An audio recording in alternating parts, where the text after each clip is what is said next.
Bush said, listen, this is no problem. All we need is a fire and a lizard.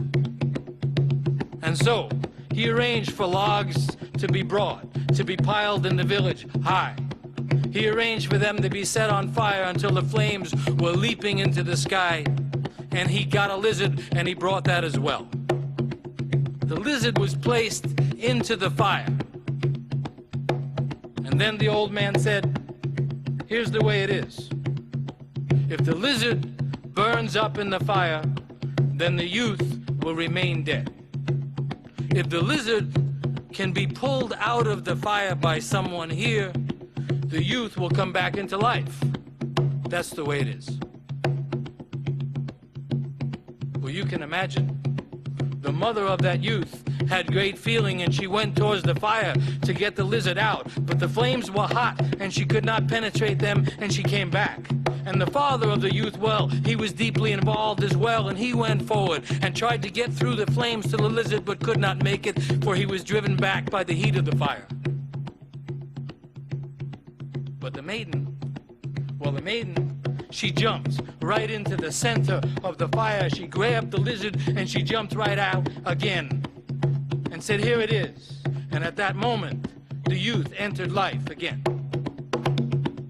Pretty good, huh? Pretty good story, huh? You think that's the end of it? Oh, no. Something says it doesn't end there. What happened then was, the old man said, okay, now the situation is this. If this lizard continues to live, then the maiden will die. If this lizard is killed, then the maiden will live, but the mother of the boy will die.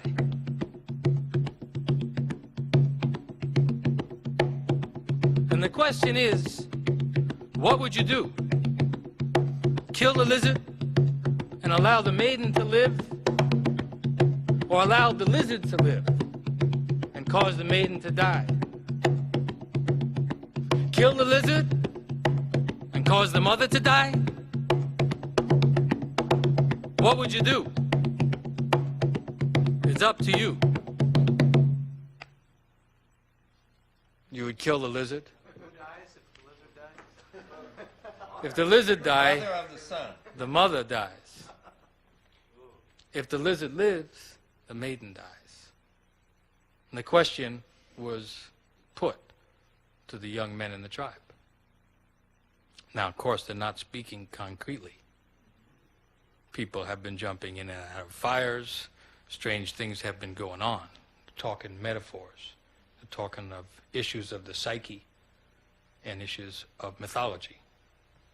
And you could say in a way that it's saying, unless this lizard dies, the youth will remain the son of his mother, and he will never see that maiden. He will never see her. She will die. He will stay in that state. So you're not talking about the mother actually dying here? Not at all. Well, let's go back a little bit, because the father gives some information to the son.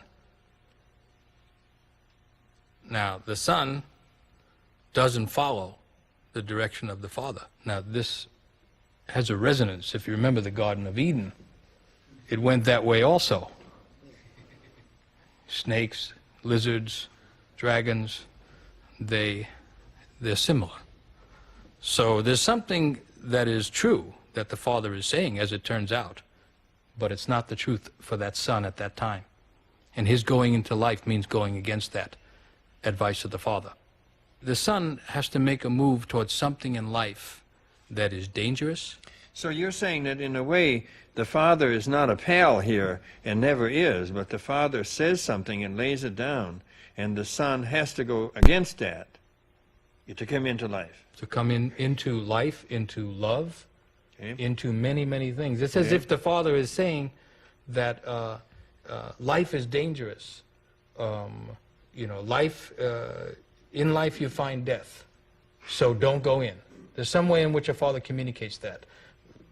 For some reason, a man becomes a father, and he immediately starts to put rules and regulations and restrictions around everything he encounters. It comes with the territory of being a father. And so that's what a father does. Now, the son's in a completely different position. He has to get into the world in some big way. And so you could also say that the maiden, in a sense, is the old business of the soul. The son has to go out and encounter soul in the world, is one way to look at it. And when that happens, that son that was is dead. He dies. So the soul is the only one who can do it. There's some relation to the soul, and when maiden is said, it implies beautiful maiden and so on. So that's why you don't say girl. I notice you say maiden in these situations. Yes. It's the same old maiden that's in the fairy tales and all of that. And that's so this what is a can go completely in. masculine story in the sense that there's no woman in it. The woman does not save him from the fire. It's a soul that saves him. His soul, is that Yeah, right? I think for what we're doing now, we Okay. could look at it as the feminine soul aspect of the man. Now, just to jump to the end of it, Yep. what happens at this point, I think, is critical in the business of masculinity. In order for this youth, or any youthful parts of ourselves, to move out of the area of being a child into the area of relationship, let's say, the focus has to switch from the mother to some beautiful aspect of the soul, to some ideal, to something meaningful in life, and it's often done through a woman, you know, through marriage or relationship. And it can be a woman, but it also is that business of the meaningfulness of the soul, the ideals. So of if the son beautiful life. prefers the beauty of the mother, so to speak, to the beauty of his own soul, then that soul's going to die. Yes. The comfort of the mother. I was going to say, Not the beauty, the comfort. yeah, the comfort of going back home with the lizard and the mother and curling up by the hearth and doing all of that again. And it posits at the end of the story the necessity of the youth to kill. We're back into the warrior thing. He's going to cut that lizard. He's going to take the lizard out of life, even though the lizard has been part of what saved him. And he has to, along with that, maintain a vision of the maiden. It's the vision of the maiden that allows him to kill the lizard of childhood, the lizard of being held, and when they say mother, they don't mean biological mother. They mean all those things that mother. It can be welfare. It can be, you know, anything that causes comfort and constant security or inertia. Thank you. Yeah. Great story, Michael.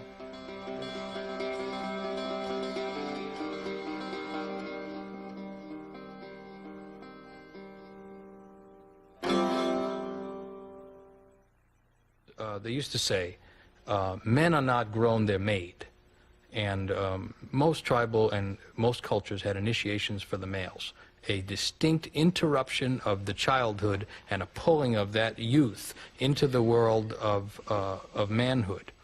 And one of the reasons for it is a certain psychic inertia that builds up as the youth is approaching the next stage, let's say somewhere in adolescence. Besides the growth of the body, there is an inertia developing in the psyche that resists that next stage. And it was the job of the older men to come in and pull that youth as if through a ring into the next stage of life. In the tribal cultures, the youth would be matched with the older men that have that same style of life, that same sense of life. The old men would see the youths coming along, and they would say, oh, look at him now. He has that way of putting his face into the wind, the way the warrior does when he's walking the border of the territory. Look at him. He has that way of following the movement of the bird, that kind of thing. And I think what happens now is the boy is looking at the father to carry the entire adult masculine world, and no father can do it, or ever has done it. And as they used to say, that the grandfather and the grandson have something in common. That is a common enemy, the father. See, the father is in this terrible position. You know, he never could satisfy his own father's expectations of him, and somehow he can't manage to give his son what he wants either. And then the grandson can reach around and somehow see the grandfather, see the grandness of the grandfather, and the grandfather can look down and see the, you know, the potential and the beauty of that grandson, and so the nurturing goes that way. And then the word grandfather was not a biological word exactly. Yeah. It meant the old fathers. Did I tell you what happened at Moose Lake this year? I gave a Valentine's Day poetry reading in the fairy story, and I did Rapunzel. And I asked the people in the audience, how old were you when your golden hair was cut off? And everybody understood that. And then later, at a little party at my house, a young man came up and he said, I didn't want to say because I was shy, but I was 15. And he said, I had long golden hair. And my family said I had to cut it off. And I said, no. And I said, what happened? He said, they cut it off. They cut it off, all right. And he said, I was there weeping and beating my fists on the floor. And my grandfather came in.